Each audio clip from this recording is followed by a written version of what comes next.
Hi, my name is Brian, and I knit. Before I begin, I would like to make a quick appeal to all of the men in the audience to try knitting. It's fun, therapeutic, meditative, cheap, and productive. There's a lot of guys who do it, even straight guys like me. And learning something as simple as just the basic knit stitch, you can create all kinds of rectangles, washcloths, dish towels, hot pads, and scarves. All the women in your life will be ecstatic at the handmakers you give them. Tonight I'd like to tell you about this crazy idea I came up with, how I came up with it, how I got it done, what the reaction was, and what I learned from it. A few years ago I saw this picture of a street artist named Mark Jenkins. He did this with construction paper, it looks like, but I liked the look and I thought, I'd like to do that. I liked the way that it drew attention to the sign without detracting from its use, and how it added some whimsy to what is just a necessary part of our urban landscape. Then, a couple years later, I saw this piece here by a street artist named Oleg, and this is when I learned about yarn bobbing. And being a knitter, it took me a couple weeks, but I finally put two and two together and realized I could create Mark Jenkins' vision with my yarn bobbing. And so at the end of my street, I created this piece here. And it was so much fun, I immediately went and did 4 more. And I made a website called stopsignflower.com.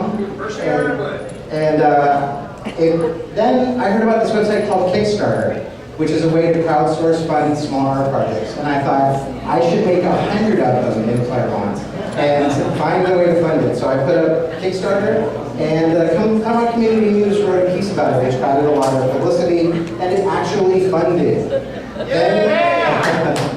Then I realized, what did I get myself into? And it was 3 giant boxes of yarn and rye. And I realized I had 150 skeins of yarn I had to do something with.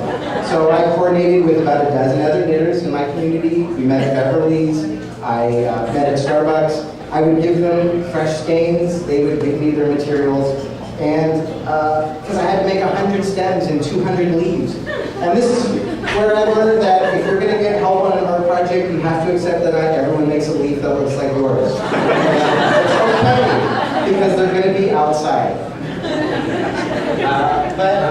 After a while, I realized, okay, I have now hundreds of pieces of yarn. I need to learn how to install them. Came up with some good methods, and went out with another dozen helpers in Claremont. This is a daytime shop, but we usually went out at night. I put up about 3 a night, starting on March 1st.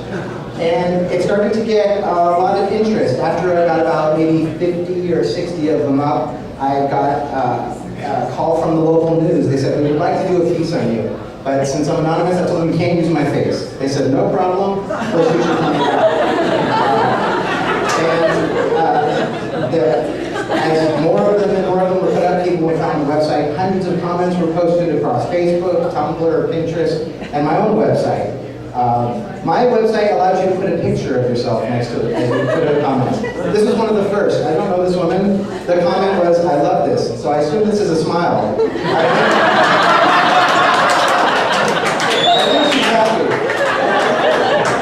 But if it could make her smile, I'm glad the project was worth it. But as we continue with them up, eventually we hit 100. It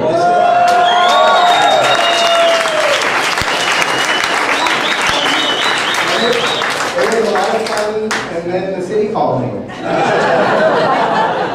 We appreciate them, but they have to come down.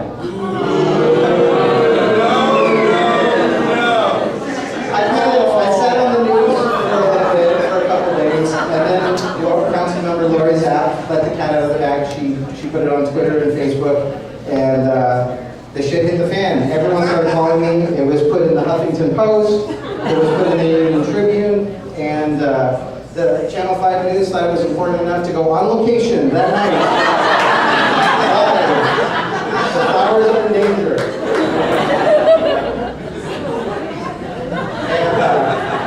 So I thought, the city is right. I talked to the people from the city council, and they convinced me that there's another place to put the flowers. I should take them down. And so I went out to start taking them down.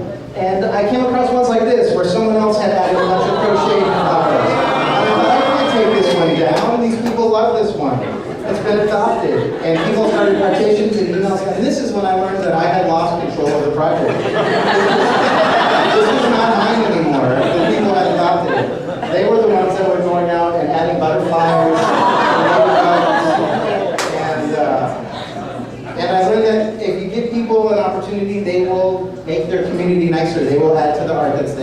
They adopted these flowers and they referred to them as their flowers when they sent videos to the city council members with their kids crying, please don't take away our flowers.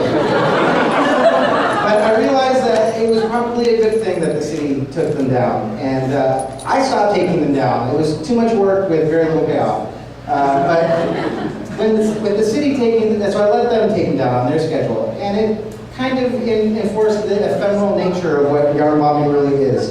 It gave the project, it had a beginning and a middle, and so this helped define the end. But this is one that was put up in PV by someone else. There's been in OB, there's been in Orange Park, they've been in Point Loma. Today, I got an email from someone in Belgium who put one on. This next one is from a woman in Tulsa, Oklahoma who emailed me last week and said she put this one up. So although the city will keep taking them down, I don't think they can take them down fast enough. I think they're a permanent part of San Diego.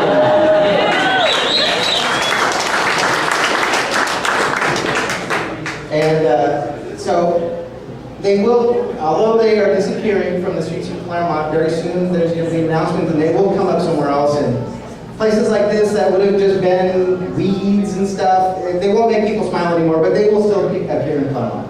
So, thank you for your time.